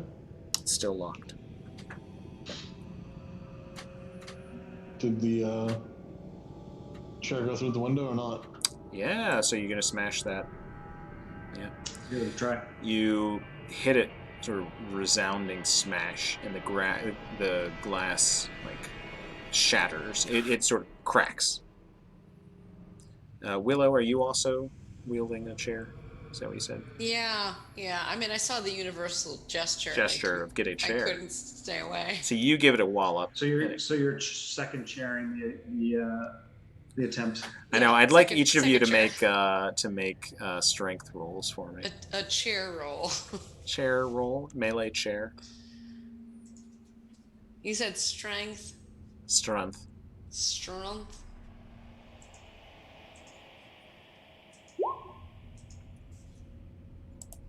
Oh, All right, so success. Yeah. Not. So Willow picks up the Success. the chair The and sort of opposite of success. it bounces off. So it gives a little crack, but then bounces off. And then Charlie, I did you it give with, with spirit, though. I mean, That's right. Does that mean you Enthusiasm. cheered as you okay. Let's go. CHAIR. We can go very far. Okay, go ahead, please. Please continue. You It's a little too good. that's right. they came to it really easily. You smash through, and the glass sort of gives way, and it doesn't like shatter fully because it mostly sort of crumbles, and you're able to pull it out or pull it away out of the frame. And as you do, you realize that on the other side of the window is a room in the hotel brothel bin. You recognize the shape of it. You recognize the door with the little map of the floor on it. And you see that it's an otherwise sort of normal looking hotel room, darkened because there are no lights on in that room, but there's light from this interrogation room bleeding over. And you see that there are a half dozen of differently shaped bottles laying on the bed. Two other what look to be half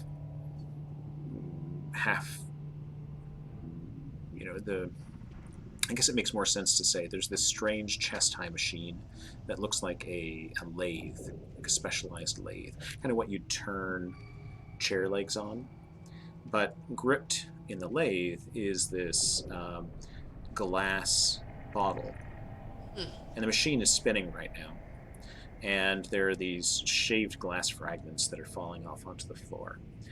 And it's clearly sort of unfinished. It's sort of developing these sinuous curves, and there are these two other bottles on the table that are similarly like partway through being carved.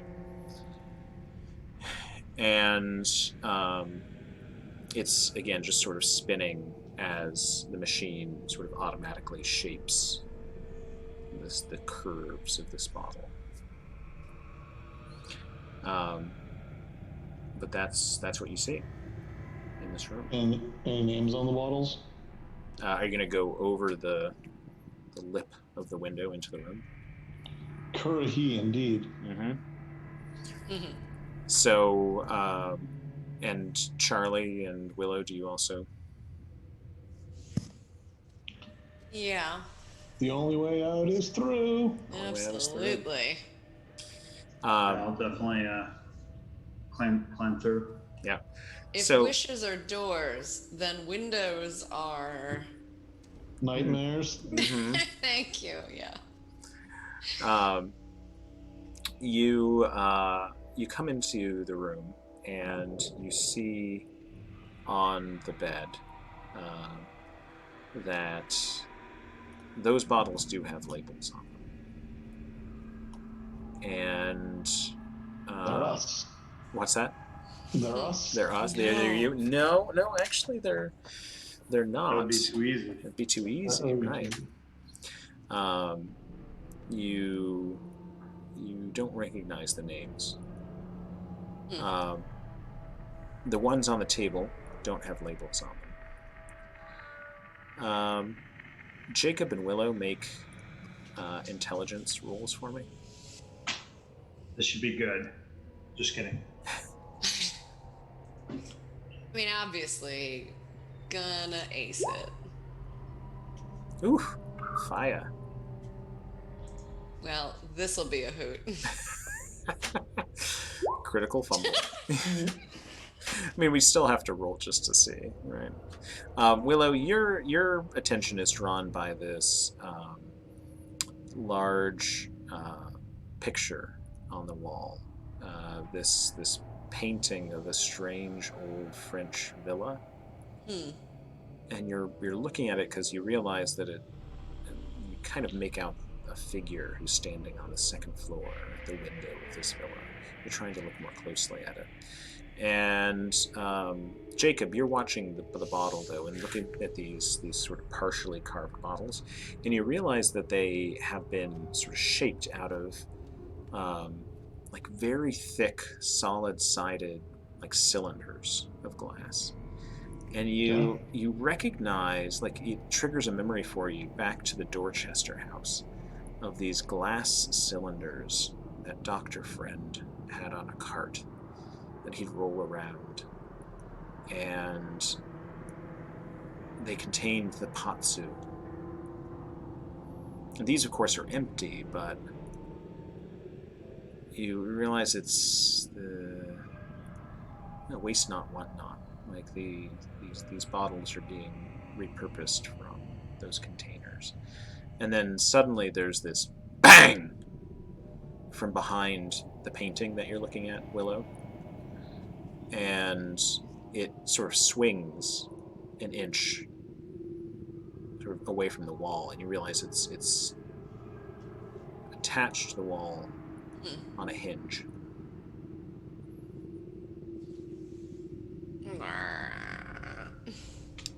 You pull it back, and there's a pneumatic slot fitted in the wall. And it appears as if the noise was from a new glass cylinder of breathing red Patsu. That has just come in. The name on the bottle? No, not on the Patsu. No. Generic Patsu. Generic Patsu. Charlie, you are off to the side, and you've been watching this bottle spinning on the lathe, and it is seems as if it's basically done at this point, and the machine sort of gives a ka-ching as it stops. And you're the first to see movement from the corner in the darkness, unseen before. And first thing you notice is strings hanging from a track overhead. He's back. And you you look over, and the strings are sort of pulling up into the ceiling. And this figure is rising in the corner, wearing dark purple silk robes with these velvet slippers dangling out from beneath them. This sort of pale mask and a fine silver corkscrew hanging from a long satin cord around its neck. Wait, And- sorry, hanging from a satin cord, what? Around its neck. All right. And you see this figure, and you realize it's a marionette suspended from the ceiling. And you notice the tracks running here and there from the ceiling in this room. And it begins to sort of move as it's being drawn along the tracks toward the lathe. And the strings in the ceiling go and you see its arms sort of pull up. And then they dart out and they grab the bottle off the lathe. And it sort of pulls in close to the chest, and you hear the tink-tink of the corkscrew hanging from the neck as it sort of batters against this glass bottle.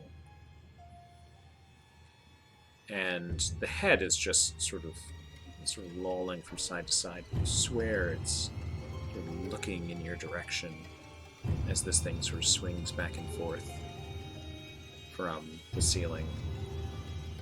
And then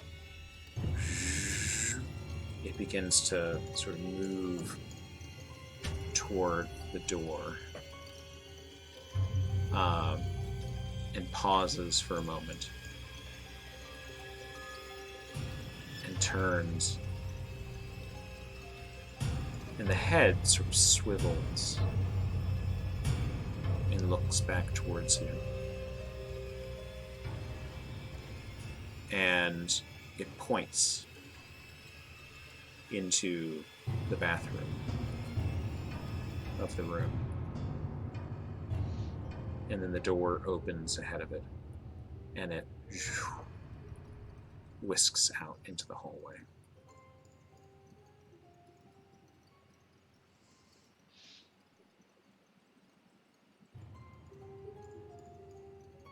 I feel like that puppet was trying to tell us something. We have to clean up the bathroom. Gosh. What did what's his name? Homer Oop. say that? Did he say say hi to the sommelier for me? Is that what he said? The sommelier, yeah. Yeah. Did he say to say hi? Like, what did he say? He said he wanted you to clean out some of the troublesome articles in it. Oh, right. I remember that, but he also said something specific Yes. about The sommelier, their sommelier, lives in that room. All right, so he didn't say we had to do anything to him, so I guess we just clean it up. All right, so I think he was. That's actually the ladies' room. So if you want to, check it out, we'll be right here. I'm gonna clean up the bottles because that's what he was probably saying was we got to clean up these bottles. Puppets are better than clowns, so I know. I mean, I was gonna say I'm happy to. I'm not happy to, but I would head towards the bathroom, I guess. I'm gonna creepily, like, as you put it, like, be right there. Yeah. She's like, what? What's going on? What? What Yeah, do you see? What do you see? you go in and you see that there are 3 bottles sort of clustered together in the uh, in the counter in the bathroom. And one of them, the label says Ian de Craig.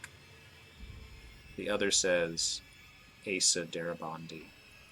And the third says Henry Lundy. And you see that there's also, right off to the side, a heavy mallet with a metal head sitting right there on the marble countertop.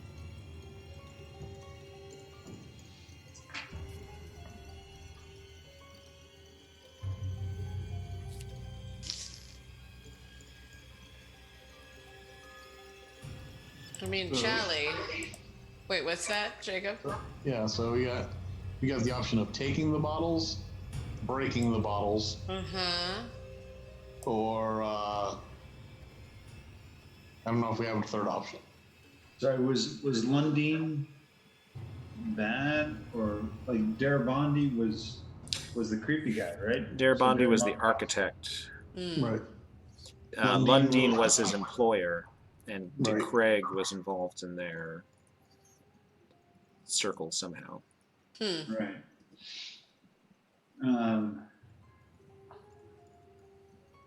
You could split the difference, like destroy the. I feel like Darabandi was not a great guy, but we could. I think at the least we obviously take leave them and smash them. Or you could You open could them. scratch the names out and try and put other names on. But yeah, I agree that realistically we have some limited options.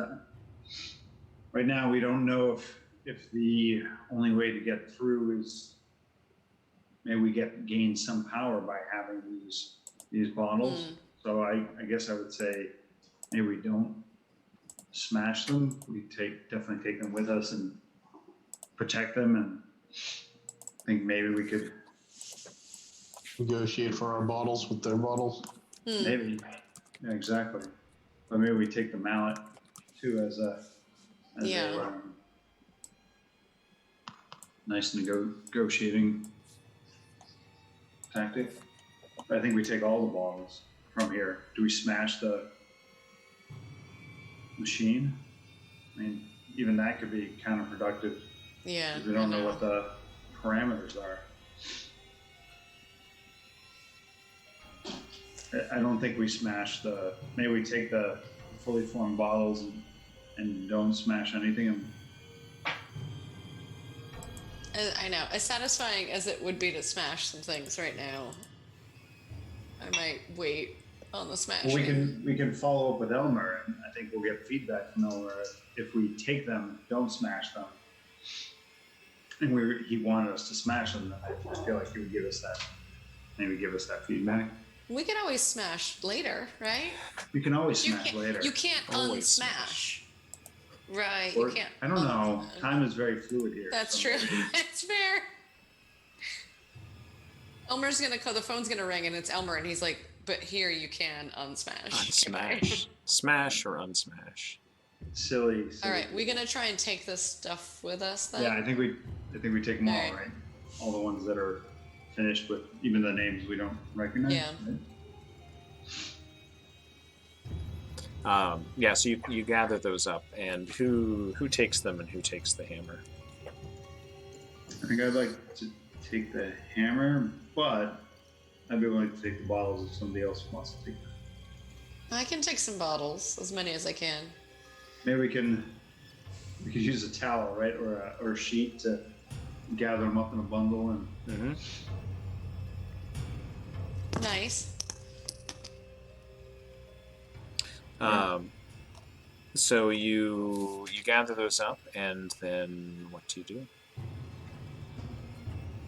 Well, so now it looks to me like everything's sort of cleaned up, right, or taken care of, unless we were supposed to smash the bottle maker. I assume the bottle maker doesn't trap people, right? It might. Hmm. So the bottle was up against the thing's chest, and the corkscrew Yeah, it was was on sort of his on the neck around him. scratching against it. It just wasn't kind like- of because it was hanging there. right. So it didn't like scratch names in or No. anything. It just was tapping against it. Mm-hmm. Yeah. All right. So,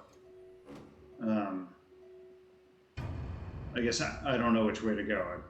We could try to smash the lathe, but maybe we're helping people by smashing it. Maybe it's tougher. Maybe it could be repaired quickly, but I don't know. And the door is locked, right? I mean, we're not. Well, the door back through can we still see the smashed glass and Mm-hmm. back into the right? So I think we can probably go out the hotel room door like we normally would. I assume. Mm-hmm. Hmm.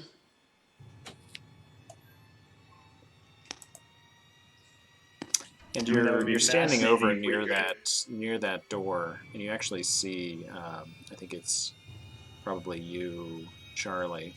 That map that you recognize, sort of the shape of the map on the back of the door. This map of the floor, which in this Right. case, Sorry if you had to feed us that. Maybe we should have been more curious about looking at that before. no. You just see it's just a little map that shows you a little bit of the shape of Let's see. things. Is there an elevator? Different elevator banks, but all these similarly shaped rooms. What's it say? Asa did such a good job, you can't see the changes. Yeah, there's a little note scrawled on the bottom. Yeah, I was zeroing in on that too. That's the third floor? Yeah, this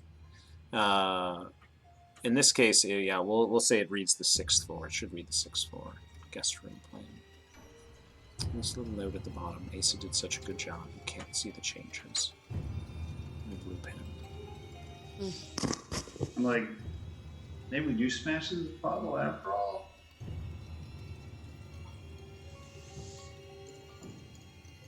Can we rip that off? Mm-hmm. Should we take this? This might be good to have as a guide. Let's take it. I'm gonna rip it.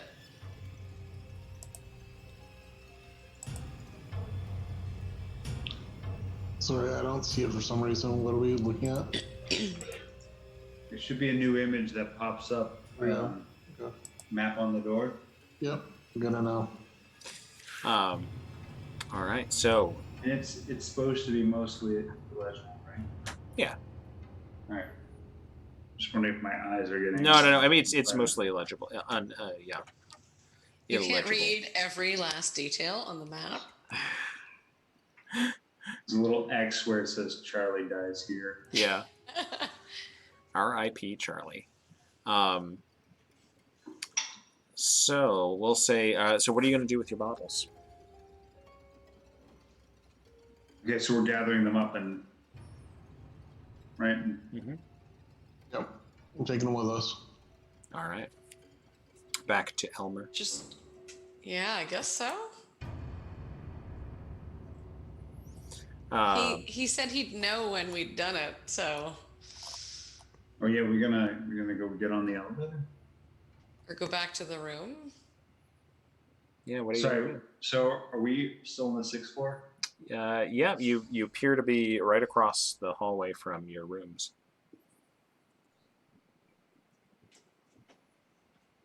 All right. So. Let's just go back to the room. I think he'll gonna know call? and he'll call All right, us. So we'll go back. I guess your central room is our HQ.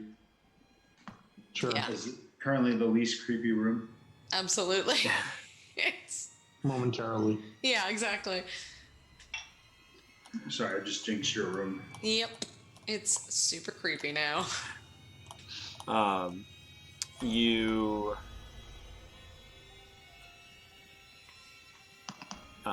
you go back into your room, and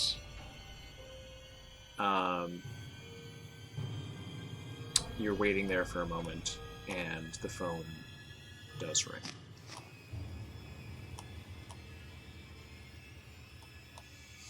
I'm gonna answer, and he's gonna just be like right there, hearing every word. Trying to be helpful here. You go ahead. I've got one of the bottles like next to my ear, attached to the phone, so I can Listen hear it in really as well. I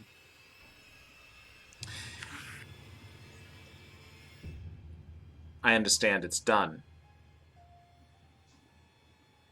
We do like high fives. Yeah.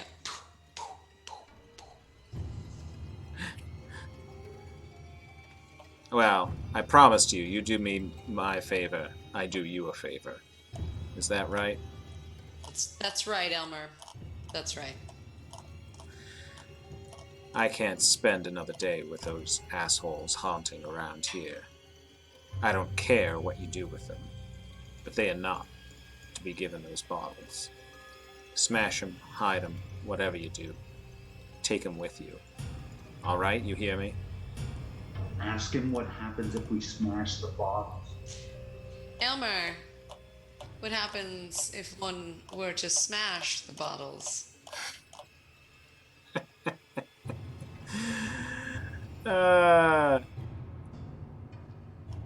I don't know.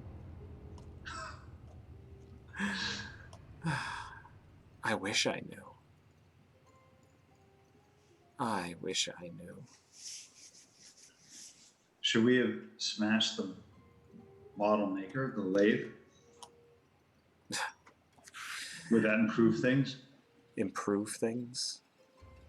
Things are as they're always going to be, Mr. Croker. You smash that machine and another one will show up down the hall. One room after another. How many times do you think that machine's been smashed? The sommelier will always be here at the brothel bin. Just as I will. What if we find your bottle?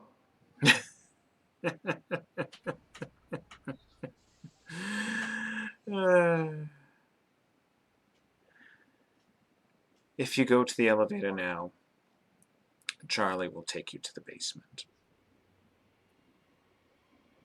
And that's a good thing. It's what you want, isn't it? If not, you could come down and have one of those roast beef sandwiches, or a salad, or some eggs and sausage, or some orange juice, or a cocktail, whatever you want. The dining room's always open, Mr. Croker. Be seeing you. Click. I thought we were going to have to hang up on him because he just kept naming foods and drinks. I thought he would just go on forever. Or sushi. Or we have a very nice pizza. California roll. Fried chicken, beef Wellington, or a Jello pudding. Thank you. Thank you. The creme de la surprise. That one I just made up. I don't even know what that one is. A creme de la surprise. We're going to use our coins for that. That's 2 All right, coins so- for 1 surprise. We're going to the elevator. Going down. So our inventory right now is a bunch of bottles, Yeah. a mallet, a knife. Yep. I still have that book, I guess, too. Why not? A heavy book. A heavy book. Is Yeah. that? Yeah, that seems accurate. Yep. Yeah. The bell, the book, the candle. Mm-hmm. Mm-hmm. And yeah, you go over to the elevator bank and push the button, and the